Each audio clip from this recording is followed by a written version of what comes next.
মই মোৰ মৰমৰ ছাত্ৰ ছাত্ৰীসকলক স্বাগতম জনাইছোঁ।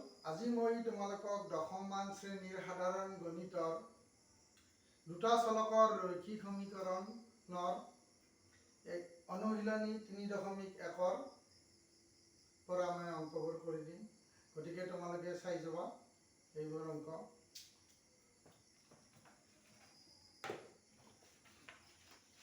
দুটা চলকৰ ৰৈখিক সমীকৰণত 1 নম্বৰত আছে চাবা তোমালোকে অনুশীলন যে তলৰ সমস্যাবোৰ ৰৈখিক সমীকৰণৰ জোৰ গঠন কৰা আৰু ৰৈখিকভাৱে সেইবোৰৰ সমাধান উলিওৱা। এটা গণিত কুইজত দশম শ্ৰেণীৰ 10 জন ছাত্ৰ ছাত্ৰীয়ে অংশগ্ৰহণ কৰিছিল। যদি ছাত্ৰতকৈ ছাত্ৰীৰ সংখ্যা 4 বেছি তেন্তে অংশগ্ৰহণ কৰা ছাত্ৰ আৰু ছাত্ৰীৰ সংখ্যা উলিওৱা। এই অংকটো যদি কৰিব লাগে তোমালোকে গ্ৰাফ কাগজৰ সহায় ল'ব লাগিব আৰু গ্ৰাফ কাগজত তোমালোকে এই অংকটো কৰিব লাগিব। এই অংকটো মই কৰিছোঁ আৰু কেনেকৈ কৰিছোঁ মই তোমালোকক ভালদৰে দেখুৱাই দিছোঁ, তোমালোকে চাই যাবা।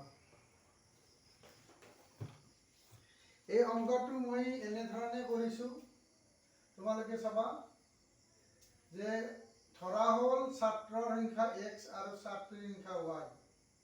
আমাক প্ৰশ্নমতে কি কৈছিল যে 10 জন ছাত্ৰ ছাত্ৰী, প্ৰশ্নমতে x + y = 10 আৰু কি কৈছিল যে ছাত্ৰতকৈ ছাত্ৰীৰ সংখ্যা 4 বেছি, গতিকে ইয়াত y - x = 4 হ'ব। এই দুটা আমাৰ হৈছে সমীকৰণ। এতিয়া আমি এই সমীকৰণ দুটা সমাধান কৰিব লাগিব, অৰ্থাৎ এই লেখ কাগজত বহুৱাব লাগিব। 1 নম্বৰৰ পৰা আমি y = 10 - x হ'ব। তেতিয়া আমি এনেকৈ এখন চাৰ্ট বনাই লৈছোঁ যে xৰ মান যদি 5 হয় 10 - 5 অৰ্থাৎ y ৰ মান 5 হ'ব। সেইদৰে যদি xৰ মান 4 হয় তেতিয়া y ৰ মান 6 হ'ব, অৰ্থাৎ দুয়োটা মিলিয়ে 10 হ'ব লাগিব। গতিকে বিন্দু কেইটা 5, 5 হ'ব আৰু 4, 6 হ'ব।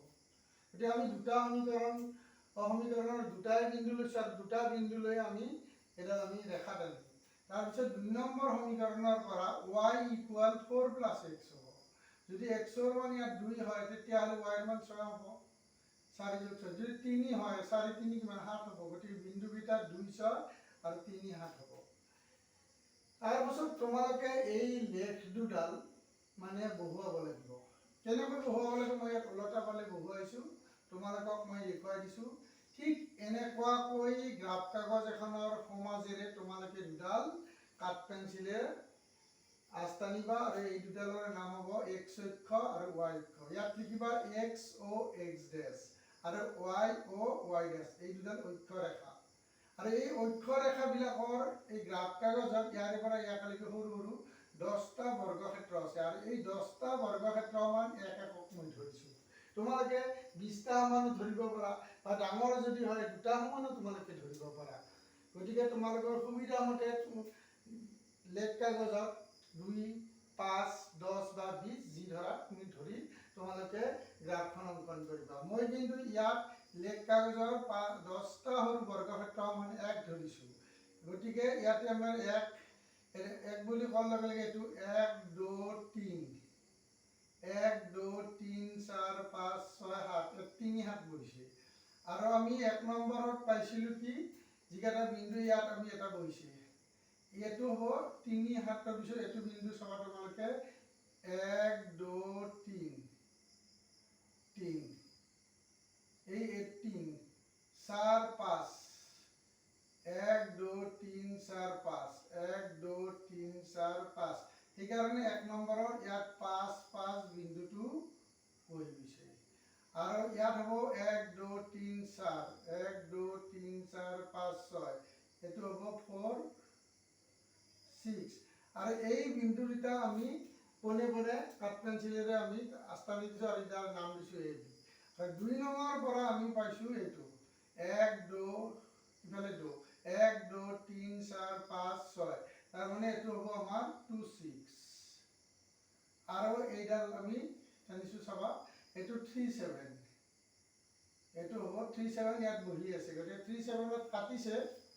এতিয়া এই লেখ দুডাল আমি এনেকৈ টানি দিয়াৰ পিছত সিহঁতে এটা বিন্দুত কটাকটি কৰিছে আৰু এই কটাকটি কৰা বিন্দুতে হ'ব আমাৰ যি দুটা ৰৈখিক সমীকৰণ আছে তাৰ সমাধান, অৰ্থাৎ x ৰ মান আৰু y ৰ মান। গতিকে এই বিন্দুটোৱে p × 37 বিন্দুত কাটিছে। তাৰমানে x ৰ মান 3 হ'ব, অৰ্থাৎ y ৰ মান 7 হ'ব। অৰ্থাৎ আমাৰ ইয়াত ল'ৰাৰ সংখ্যা 3 হ'ব আৰু ছোৱালীৰ সংখ্যা 7 হ'ব। ইয়াত আমি এনেকৈ লিখি দিছোঁ, চাবা দেই, x ও x' আৰু y ও y', অক্ষৰেখা দুডালে O বিন্দুত ছেদ কৰিছে।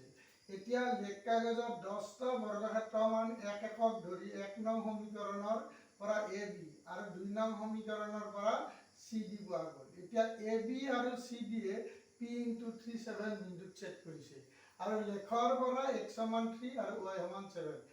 এতিয়া তোমালোকক যদি দুটা ৰৈখিক সমীকৰণ দিয়ে আৰু লৈখিক পদ্ধতিৰে সমাধান কৰিব লগা হয়, তেতিয়াহ'লে তোমালোকে এই সমীকৰণটো গঠন কৰি লৈ তাৰ দুটা মান ল'বা আৰু মান দুটা লৈ লেখ কাগজৰ সহায়ত ঠিক এনেকুৱা ধৰণে মই যে ইপিঠিত দেখুৱাইছোঁ ঠিক এনেকৈ তোমালোকে সমাধান কৰি যাবা।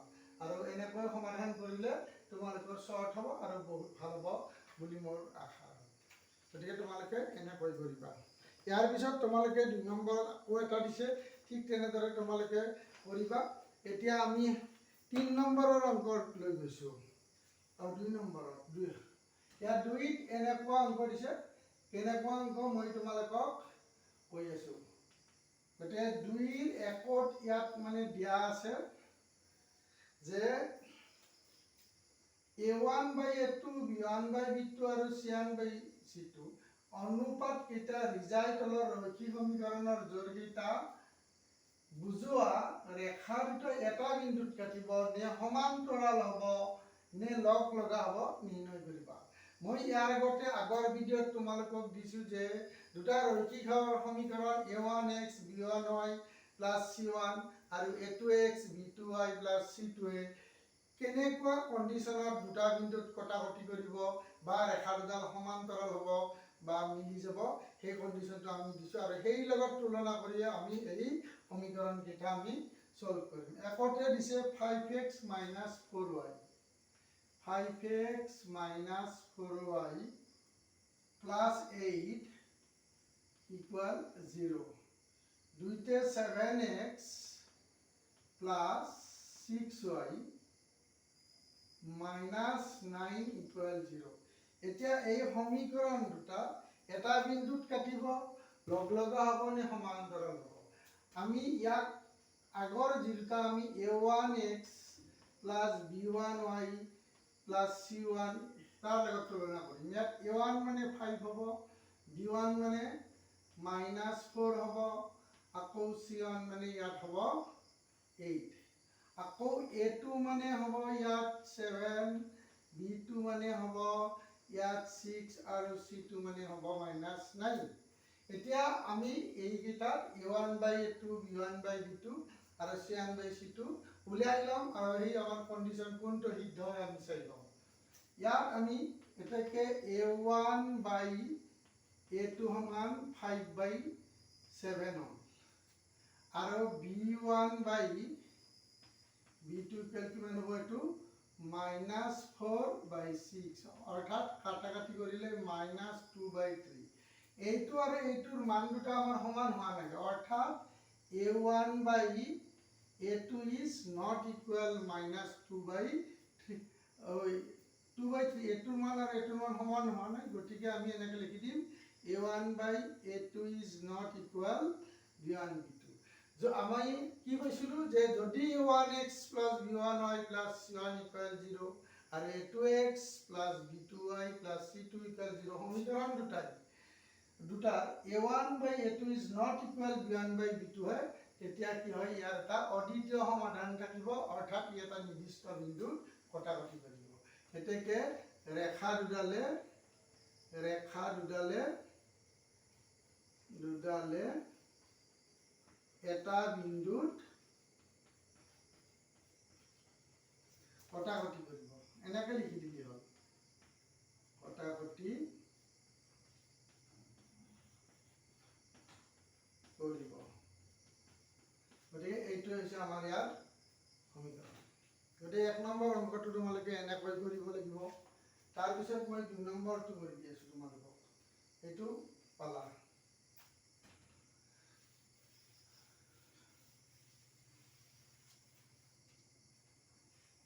ইয়াত 2 নম্বৰত দিয়া আছে তোমালোকে চাই লবা 2 নম্বৰত 9x plus 3y plus 12 equal 0 আৰু ইয়াত দিয়া আছে 18x plus 6y plus 24 equal 0 এই যে আমি আগৰ অংকটো কৰিছিলো ঠিক তেনেধৰণে এটোও কৰিব লাগিব যে ইয়াত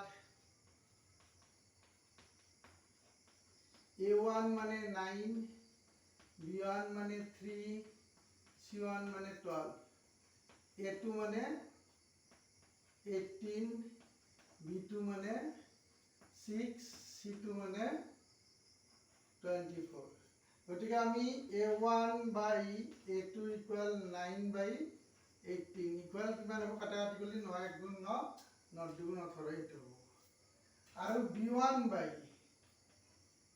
b2 equal 3 by 6 এইটো কিমান হ'ব হাফ হ'ব এই দুয়োটা সমান হ'ল গতিকে আমি c1 by c2 উলিয়াব লাগিব c1 by c2 কিমান হ'ব 12 by 24 সমান দুই ভাগেৰে এখন অৰ্থাৎ a1 by a2 b1 by b2 c1 by c2 সমান হৈ গ'ল অৰ্থাৎ a1 by a2 equal b1 by b2 equal c1 by c2 আমি কিন্তু এটা বস্তু পাইছিলো যে যদি আমাৰ কি আছিল গোটেই কেইটা সমান হয় তেতিয়া আমাৰ কি কন্ডিশন হয় ৰেখা দুডালে মিলি যায় এতিয়া গতিকে আমি এটো লিখা লাগিব ৰেখা দুডালে মিলি যায় বা ৰেখা দুডাল মিলি যাব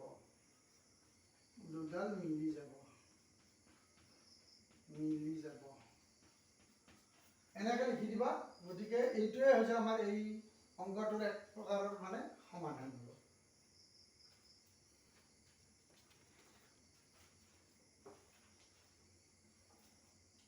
ইয়াৰ পিছত তোমালোকক 3 নম্বৰটো মই কৰি দিছো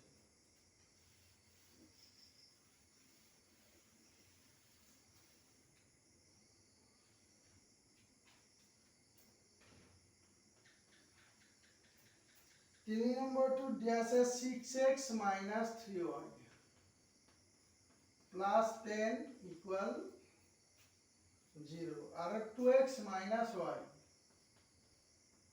plus 9 equal 0 এই আগতে যে আমি কৰিছিলো অংক দুটা ঠিক সেইদৰে ইয়াত কৰিব লাগিব ইয়াত মানে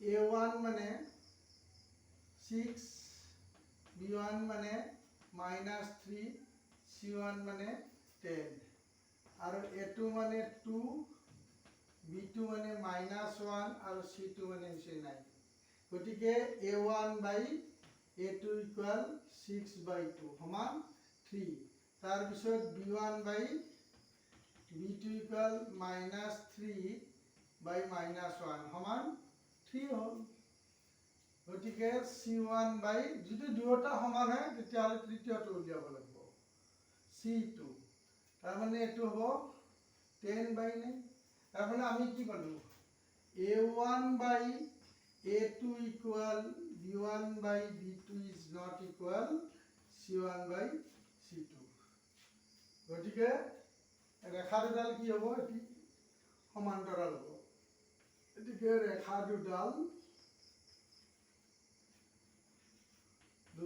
সমান্তৰাল